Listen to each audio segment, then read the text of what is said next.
Делегацијата на ДПС на бугарските турци, предводена од лидерот Мустафа Карадај, како и од известувачот за Македонија во Европскиот парламент Илхан Кјучук, вчера е примена на највисоко ниво во Истанбул од турскиот претседател Реджеп Тајип Ердоган, како и од министерот за надворешни работи Мевлут Чавушоглу и влијателниот советник и портпарол на партијата на правдата и развојот Ибрахим Калин.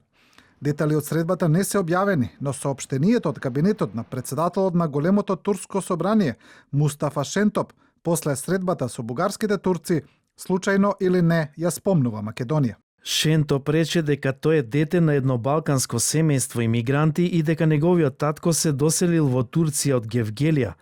Од оваа причина ние сме во контакт со Македонија. Лично како син на семејство со балканско потекло, јас будно ги следам балканските турци и прашањата поврзани со нив. Од македонската влада нема информации дали на средбата со Реджеп Тајип Ердоган, која дошла на барање на турскиот претседател, премиерот Заев разговарал за проблемот со Бугарија. Официјално од владата кажаа дека од Турција се најавуваат десетина нови инвестиции за земјава и за јакнување на соработката меѓу Анкара и Скопје. Но само ден после средбата со Заев, Ердоган ги прима и представниците на ДПС од Бугарија. Според анкетите, ДПС има 12,5% од гласовите во Бугарија, но партијата може да добие дополнителни 60.000 гласа од турските емигранти во странство, меѓу кои голем дел живеат во Турција.